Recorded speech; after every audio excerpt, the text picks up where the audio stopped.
I wonder if fish have dreams. Lots to wonder about in this world.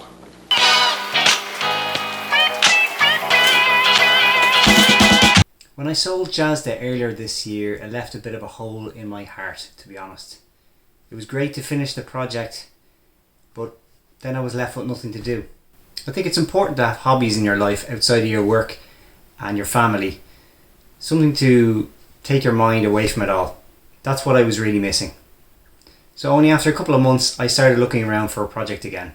I've always loved small, light, underdog cars that go under the radar for most car enthusiasts. Some of the small cars that I've owned, I've included 3 Smart 42s, 2 Smart Roadsters, a Suzuki Cappuccino, a GTM Libra, 5 Mazda MX-5s, and a bunch of other interesting small cars.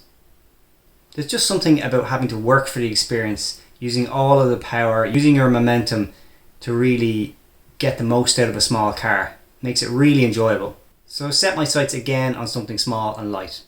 I really love K cars, and I've been looking for something like a Suzuki Alto Works or a Daihatsu Avanzato or something like that for years, but really they just don't come up and you need to import them yourself.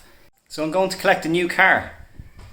I have my emergency bag here with coolant and oil and tools and stuff like that, but hopefully I won't need it. Can't wait.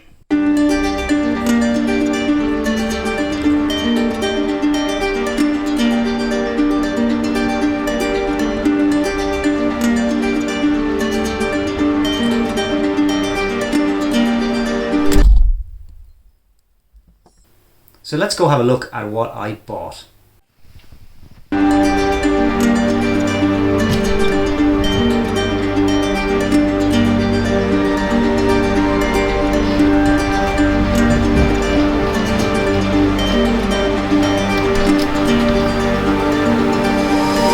A Honda Beat.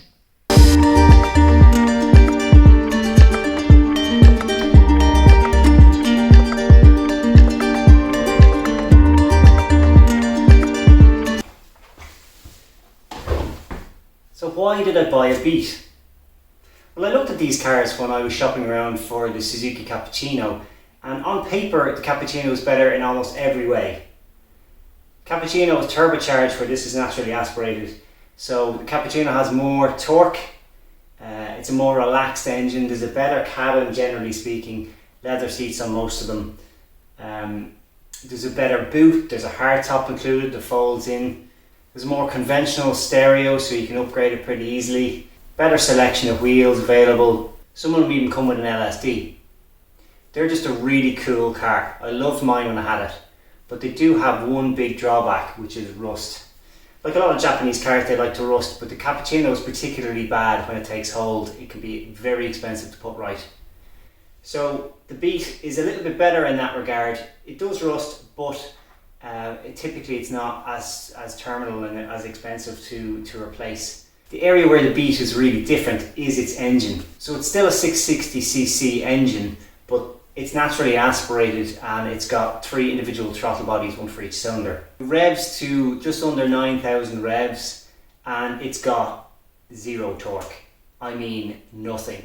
I watched all of the reviews on YouTube from Japan and America and everywhere that's imported these things, and they all joke about how slow it is and it just revs to the moon and it's hilariously slow, but nothing compares to actually driving it. I went down to pick it up in Wexford, which is about 2 hours from here, and I could not get over how slow it was on the road. Don't get me wrong, it's exciting, it loves to be revved and it's really, really enjoyable. The steering is fantastic on it because it's completely unassisted. You have a great view of the road because of this slanting hood. You kind of feel like you're looking straight down onto the road. The engine is right behind you, it's mid-engined. But it has got no push in it whatsoever. Completely different type of car to drive. You have to completely rev the pants off all the time, and even then the gearing is so low that you're going very, very slow by the time you've maxed out third gear. I was driving home on the motorway for 2 hours and I didn't even go the full speed limit because my ears couldn't take it. It was like 110 kilometers an hour and 6,000 revs. So it's going to take some getting used to. I did have the hood up on the entire journey home, and I've yet to take it out for a spin and take the hood down. I'll do that probably today or tomorrow, and I'm hoping it's a bit more bearable because the engine is literally in the cabin with you. 6,000 revs at just 110 kilometers an hour. This is going to be a long drive home. The exhaust on this is stock. In fact, the entire car is stock except for the wheels. The company that imported this into Ireland back in 1997 actually upgraded the wheels. They probably were the steel wheels at the time. Not particularly crazy with those wheels, so that might be a project for the future. The car was owned by a restorer in Ireland, and this was one of his personal cars in his collection, and he's had it for about 5 years, but it was fully restored. So I'll drop in a few photos here of all the work that was done. This is one of the main reasons I bought it, is that I wouldn't have to worry about rust, certainly in the short term. It's been very well cared for. The engine was completely taken out, stripped down the time belt, all of that was done, the major work. So it was just a project I could jump straight into and start modifying and not have to kind of spend ages doing expensive repairs on the body and engine. So what am I going to do to the car? Well, I'm going to fix a few things that are broken and I'll run through those, and I'll do some basic modifications to it just to make it my own. So that'll probably be suspension and wheels, steering wheel, stuff like that. So here's a closer look at the wheels. They are actually the correct size for a Beat. There are 13s on the front and 14s on the rear. So I'll probably look at swapping these out with 14s square setup, front and rear, same offset, same tyre size. The tyres on these are absolutely tiny. So you can see here 165, 65, 13. Even when they fit larger width wheels, you can't really go wider than a 165 tyre without causing rubbing against the suspension on the inside. And even then you need to use spacers a lot of the time. So I've had to do quite a lot of research about which wheels to buy. It hasn't been straightforward. The soft top is in excellent condition. A lot of them tend to curl up here and you can't clamp this last item on here. The rear screen here is fine.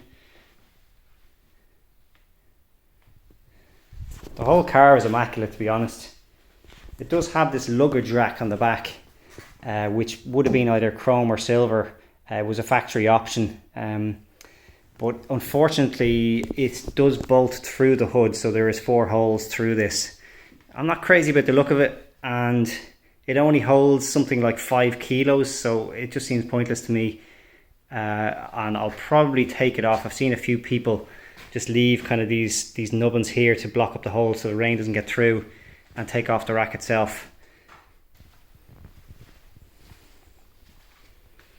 Another factory option this car has is this type of fuel filler.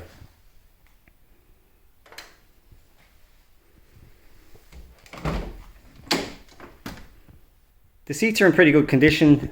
They all tend to wear quite badly here on the bolsters, so somebody had replaced on both sides. I think it was the restorer had put leather here so that it would wear a little bit better. It's pretty good. The floor mats are missing. They're normally meant to be a zebra print as well. I'll take off the soft top so we can get a better look.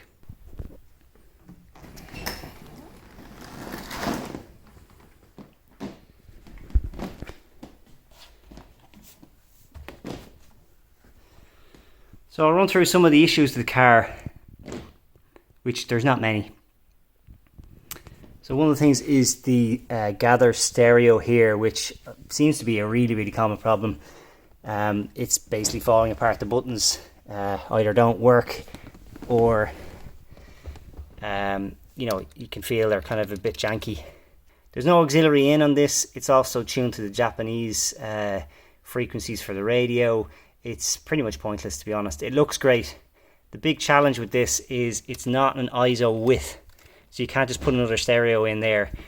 There's a few options. You can either kind of replace this whole section of the console, including the surround here, and make it all wider so that you can fit in a normal stereo, which I don't like because, you know, it kind of ruins the flow of the dash design. And also people seem to have trouble matching the color here in with this, so it ends up just looking really aftermarket. Another option is that Gather sell an updated version of this head unit, which does have an auxiliary in and a more modern screen and stuff, but it costs crazy money. I think it's about €800 or €900 before you even factor in shipping and import fees and all that. One more option is that people take out the glove box here and put in a regular stereo kind of underneath the dash there and leave this one in place. And then the last option is the one that I'm looking into at the moment, which it's a fascia plate that goes over here, and a nautical stereo, which is just a completely different format, fits in here, and it's a Bluetooth unit. The other problem I have with the stereo is that the speakers are not working properly. This one sounds terrible, this one doesn't work at all, and this was another option, which is a subwoofer, and if you turn it on, it just farts out of here. It's absolutely terrible. The volume does seem to work here. I don't know, is there some sort of amp in here, but I don't know what size the speaker is. It must be only about 4 inches or something, but I don't know how I'm going to get a replacement for that. I'm just going to take this all out and have a little look. But with the door speakers, they're a pretty regular size, so I'll have to order a new set of those. Another item I can show you just here on the door card on the passenger side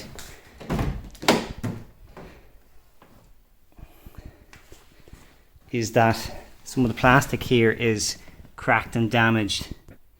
So I'd say what happened here was somebody was pulling off the door card and just pulled it a bit too hard or something, and it cracked the plastic. So I'm going to replace this. I actually have sourced one of those in Ireland, which is a miracle. So we'll be taking a series of videos about each step of the modification and kind of fixing of this car. The first video will probably be like interior stuff, like the door card, fitting a wind deflector just behind the rear seats, which turns out an MR2 Mark III one fits, and replacing the steering wheel.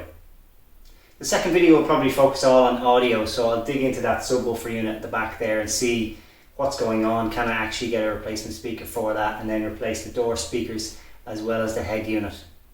The third video will be focused on the suspension and wheels. So I've actually ordered all those parts already, but they likely have long lead times. The wheels will be coming from Japan, and the suspension is made by BC Coilovers, and I've heard other people saying that they had to wait for about a month for them to actually ship them out. So what happens after all that? I know what you're thinking, engine swap. No, it's not the immediate plan anyway. I want to explore what it's like to live with an engine like this, because it is highly unique. So I'll have to hold myself back from looking into K swaps and B swaps and all that. Overall, it's just a little gem. It's in fantastic condition, definitely the best condition one in Ireland, and I'm really looking forward to the project. The research so far has been completely different than any other car I've modified in the past. There just isn't that body of forums and Facebook groups and whatever that have established, tried and tested ways of modifying these cars, as well as, you know, a huge amount of aftermarket parts like you have for MX-5s or Miatas. The Beat requires a lot more legwork. You have to dig into all of the tuning companies in Japan, and a lot of the parts you need to keep this car on the road actually need to be purchased from Japan. Only basic stuff like oil filters and air filters can really be bought locally. So I am stoked. What do you think of the Honda Beat?